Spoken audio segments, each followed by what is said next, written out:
Et bienvenue sur Automobile Propre, nous sommes avec Thomas Dremont.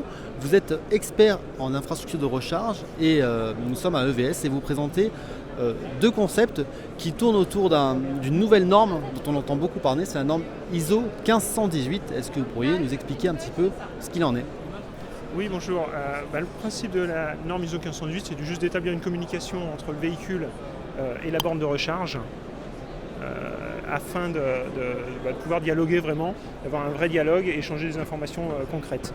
Typiquement, là on va présenter d'abord un premier cas d'usage, qui est un cas d'usage à la maison. Donc je suis à la maison et j'ai un véhicule qui a la capacité non seulement de prendre de l'énergie pour charger sa batterie, mais aussi de la restituer au réseau dans les moments où le réseau ou mon domicile a besoin de consommer plus d'énergie.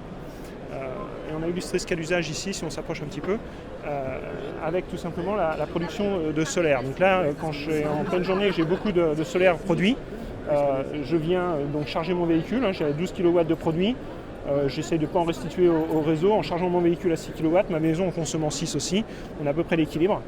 Si le solaire vient à diminuer, donc je vais réduire les charges de mon véhicule jusqu'à l'arrêter. Et puis, pendant les moments où il y a moins de solaire, voire plus du tout, le véhicule va lui restituer de l'énergie. On va rester neutre vis-à-vis du réseau. On voit qu'on n'a quasiment aucune consommation côté réseau, puisque c'est mon véhicule maintenant qui renvoie 6 kW à peu près pour venir générer les besoins finalement du domicile. Donc, alors bien sûr, on donne la priorité aux besoins de mobilité.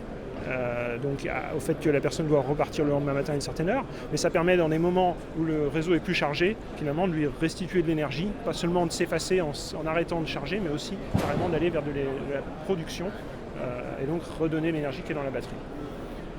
Cette technologie chez Renault, on l'utilise avec un chargeur qui est embarqué dans la voiture et qui fait la conversion en courant alternatif. C'est-à-dire que la borne ici, même si elle semble imposante, est une borne conventionnelle, elle est imposante uniquement pour la démonstration puisqu'il y a l'écran qui prend beaucoup de place, mais en réalité c'est une petite borne qui pourrait être au mur de quelques dizaines de centimètres et il n'y a relativement peu de technologie dans cette borne à part la partie communication puisque le véhicule fait la conversion de courant continu pour la batterie à courant alternatif dans un sens pour la charger, dans l'autre sens pour la décharger. Finalement, c'est quoi l'intérêt pour l'usager ? C'est d'économiser de l'énergie ? Est-ce qu'on a des chiffres de dire combien est-ce qu'il va pouvoir gagner par an ? Au-delà de l'économie d'énergie, c'est pas vraiment l'économie d'énergie, mais c'est l'économie sur soit son abonnement, puisqu'il va pouvoir être accordé à une puissance plus faible, utiliser son électricité produite. Donc l'autoconsommation, ça permet, le jour où l'électricité ne sera plus rachetée par le réseau, puisqu'elle n'aura pas de valeur vis-à-vis du réseau, de maximiser l'utilisation de sa propre électricité, d'être plus indépendant vis-à-vis du réseau, ou alors de servir ce qu'on appelle des services réseau, c'est-à-dire de venir aider le réseau à des moments où il en a besoin, et donc d'être rémunéré pour cela. C'est-à-dire que votre fournisseur d'énergie, typiquement, vous rémunérerait pour, par moment, effacer votre consommation, voire produire un peu votre propre énergie afin de lui éviter une congestion, un problème de congestion, d'investir dans le réseau. Et donc c'est plutôt à travers une rémunération ou une aide ou un effacement de sa facture d'électricité que l'utilisateur final va retrouver finalement son intérêt dans cette histoire. Donc cet aspect autoconsommation, là on est sur un démonstrateur. À quel horizon on va pouvoir voir arriver ça chez monsieur, madame, tout le monde ?